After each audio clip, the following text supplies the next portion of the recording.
There was a time in my life when I believed I had everything figured out. I had grown up in a deeply religious environment, where every ritual and belief was instilled in me from childhood. I never questioned any of it. I lived with complete certainty in what I believed to be the truth. But everything changed, radically, unexpectedly, and irreversibly. What I'm about to share with you is not just a story. It's my journey through doubt, through death, and through a revelation that turned my entire world upside down.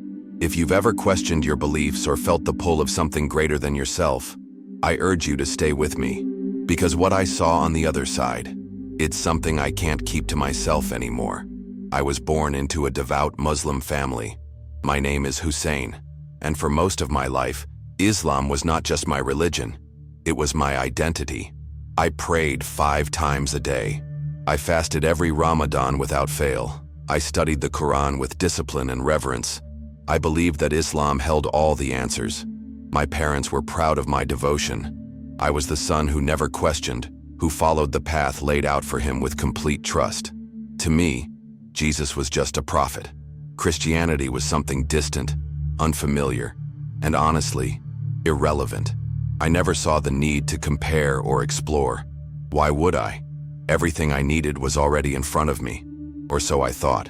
Growing up, I heard stories about Christians in the Bible, but they were always framed as corrupted, altered texts. The Jesus they worshipped, I was told, was misunderstood, exaggerated, even misrepresented. So I never gave it a second thought. My beliefs were protected, even insulated by a community that reinforced them daily. I wasn't just surrounded by fellow believers. I was saturated in the certainty that we were right and everyone else was wrong. And in that environment, doubts were not welcome. They were signs of weakness, or worse, rebellion. I never allowed myself to entertain any, until something shattered that shell forever.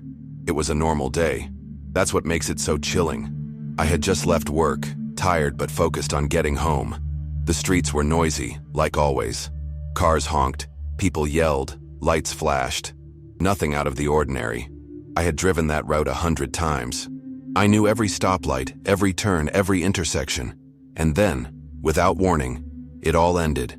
One moment I was gripping the steering wheel, and the next, silence, impact, darkness. I didn't even see it coming. The crash was violent. Glass exploded, metal twisted.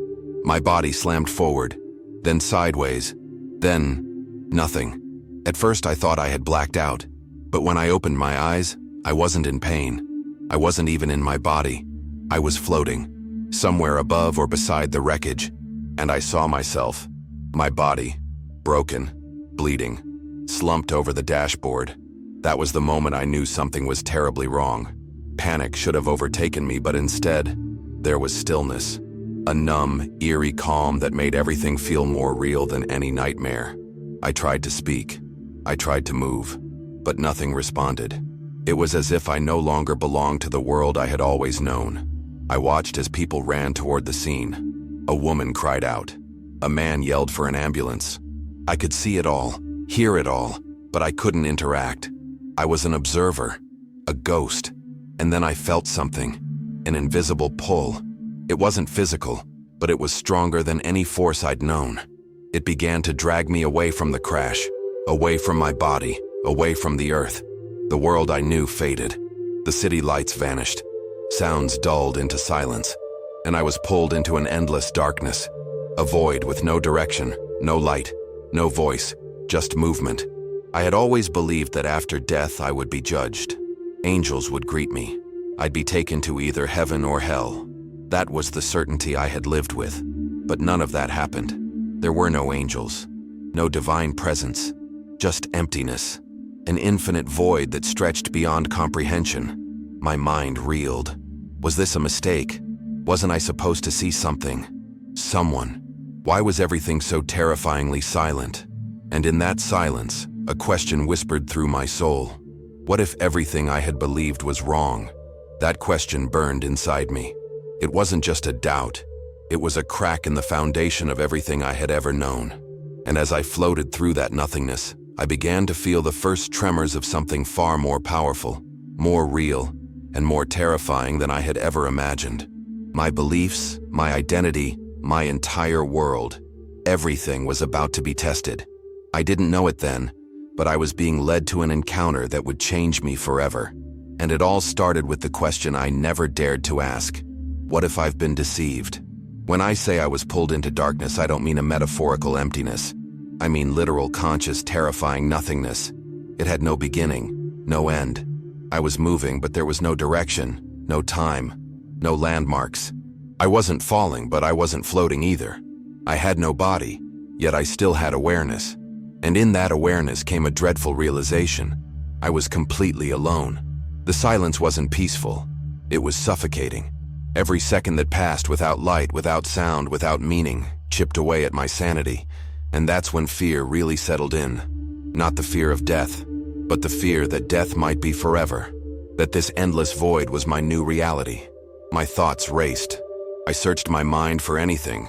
Prayers, verses, promises I'd memorized as a Muslim. I called out for Allah in desperation, repeating the Shahada over and over in my head, believing that maybe, just maybe, this was some sort of test. But no answer came. No light, no presence, nothing. The words that once gave me comfort now felt hollow. I expected angels, judgment, even punishment, but all I got was silence. My belief system had told me exactly what to expect at death, and none of it was happening. I was terrified, not just because I didn't know where I was, but because everything I had trusted was failing me in real time. Then something shifted. I felt it before I saw it. A presence. It didn't come with a voice or a face at first, but it was undeniable. It was massive, heavy, like the entire atmosphere had changed, and I was exposed in front of it. Not my body, my soul. It could see through me.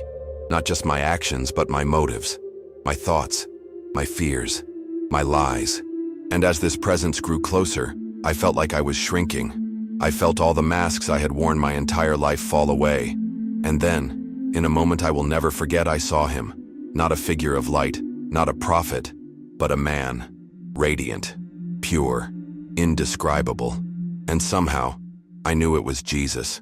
I didn't recognize him because of an image or a memory. I knew him because my soul responded to his presence.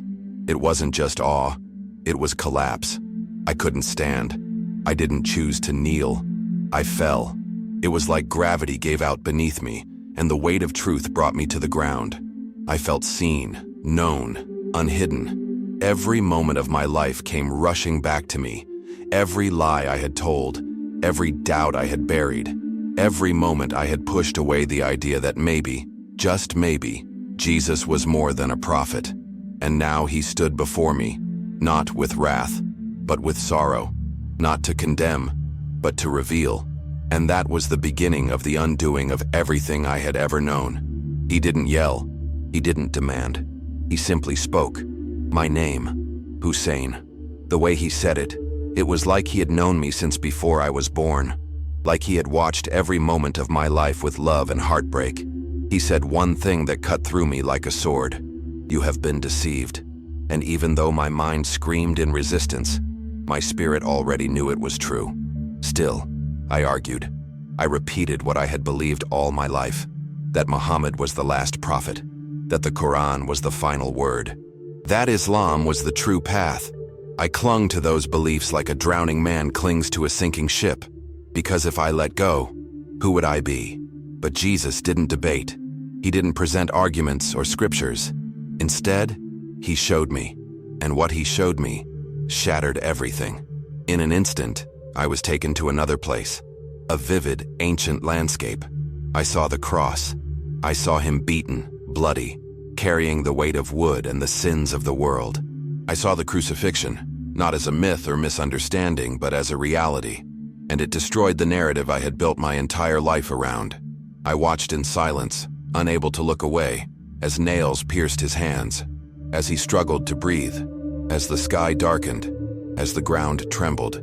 I had always denied this moment. Now I was being forced to confront it. Then came the moment that changed everything. The resurrection. I saw the tomb. The stone rolled away. I saw Jesus alive, glorified, triumphant. He showed me the scars on his hands. I saw the disbelief and joy in his disciples' eyes. I saw the birth of the gospel, and for the first time in my life I understood what I had missed. This wasn't a religion. It was truth.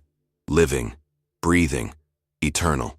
My entire worldview collapsed, and in the silence that followed, I wept. Not because I had lost something, but because I had finally seen. And once you see, you can never unsee. The visions didn't stop there. After showing me his death and resurrection, Jesus showed me something else, something I was not prepared for. I saw time move forward. I saw the apostles spreading the gospel, filled with courage and fire. I saw the early church rise, facing persecution, yet never backing down. And then, I saw something darker. I saw another man appear, a figure in the desert. I didn't recognize his face, but I knew who he was: Muhammad. I watched as he spoke to people, claiming to have received a new revelation. I saw how the crowds grew, how his message spread, and how a new religion was born. But something felt wrong, deeply wrong. Jesus allowed me to see it from a spiritual lens. Behind the growth of Islam, I saw shadows, deception, twisting of truth, verses that changed the narrative of the gospel, ideas that turned the Son of God into just a messenger. I saw how billions were led away from the cross, from salvation. It wasn't just false teaching, it was spiritual captivity. I saw chains, literal chains, wrapped around the minds and hearts of people. Not iron, but invisible, yet stronger than steel. These chains weren't placed by culture or tradition alone. They were forged by lies, reinforced by fear, and held in place by unseen forces. And for the first time, I saw my own wrists, bound, blind. I fell to my knees in the vision, overwhelmed. Not because I had been tricked, but because I had helped spread the lie. I had argued against Christians, mocked them, rejected their message. And now, I saw the truth. I had been imprisoned in a system that looked holy on the outside, but concealed bondage within. I wept for the years I had lost, for the people I had led astray, for my own pride. But most of all, I wept for those still trapped, those who had no idea that what they believed was keeping them from the only one who could save them. And in that moment I cried out, "What do I do now?" Jesus looked at me with compassion, and once again, he didn't need to speak. I knew the answer. Go back. Tell them. But before he sent me back, he showed me one last vision of the future. A wave was coming, a movement. I saw Muslim countries shaking, not from war, but from awakening. I saw men and women begin to question what they had always accepted. I saw secret conversations in dark rooms, whispers of doubt, curiosity about Jesus. Then I saw conversions, quiet at first, hidden, but growing, like wildfire. Mosques turning silent, churches rising from the ashes. I saw families walking away from Islam, not because they were rebellious, but because they had seen him, Jesus. And once they had seen him, they couldn't go back. I saw governments panic, laws changed, Bibles banned, Christians imprisoned. And still, the revival grew. The more they tried to suppress it, the stronger it became. Persecution increased. But the fire didn't go out. In fact, it spread faster. I saw imams fall to their knees confessing Christ, scholars turning pages of scripture they had once rejected, now preaching with tears, underground churches filled with people who had everything to lose, and yet they wouldn't trade Jesus for anything. Their eyes burned with a love that this world couldn't extinguish, and I realized, truth can be killed, buried, denied, but it cannot be defeated. Then, I saw something darker. A man stepped out from the shadows, charismatic, powerful, deceptive. He promised peace, order, restoration. But behind his smile, I saw fangs. He wasn't just a political leader, he was a spiritual force. The world followed him, trusted him, worshipped him. But those who knew the truth saw him for what he really was, the enemy. He wasn't alone. Behind him were spirits, beings of darkness that had whispered lies into generations of people. I saw how they had authored false religions, how they had blinded even the most devout. But now, exposed by the light, they screamed. Their grip was breaking, and then the vision turned inward. I saw myself, not dead, but alive again, standing at a crossroads. Jesus looked at me, not with pressure, but with purpose. "You have a mission," he said. The words pierced me. I didn't want to go back. I didn't want to face the rejection, the ridicule, the heartbreak. But I knew I couldn't stay, because if I kept silent, I would be complicit. He extended his hand. I took it, and in that moment, I said yes. I woke up gasping for breath in a hospital bed, my family around me, my mother crying, my father speechless. I had returned, but I was not the same. I was born again, not in flesh, but in truth. When I returned, I knew there was no going back. The moment I opened my eyes, everything felt different. The hospital room, the faces of my family, the voices around me, they all seemed so far away. Not because I didn't love them, but because I had seen something they hadn't. I had touched eternity. I had stood before truth itself. And now, I carried a burden that wasn't heavy with guilt, but with purpose. Jesus had shown me the truth, not just for me, but so that I would tell others. That's why I'm here, speaking to you. Not as someone who had all the answers, but as someone who finally saw what matters most. I know how difficult it is to question what you've believed your whole life. I understand what it feels like to fear losing your identity, your family, your community. But I also know the peace that comes when you encounter the truth. Jesus didn't come to destroy who I was. He came to restore who I was created to be. And he is doing the same for millions around the world. If you're feeling the stir in your heart right now, don't silence it. That's not emotion. That's an invitation. An invitation to step out of deception and into freedom. Don't ignore it. You might be watching this and thinking, what if I'm wrong? I asked the same thing. But here's what I discovered. Jesus isn't afraid of your questions. He welcomes them. The truth doesn't need to be defended. It only needs to be revealed. And once it is, you'll never be the same. If you're still searching, I invite you, genuinely, to pick up a Bible. Start with the Gospel of John. Don't read it with the intention to argue. Read it with the desire to understand. Ask Jesus to reveal himself to you, and he will, just like he did for me. If this message has spoken to you, I ask you to take one bold step today. Subscribe to this channel, not just to stay connected with me, but to stay connected with truth. There are more stories, more teachings, more moments that will lead you closer to the one who made you.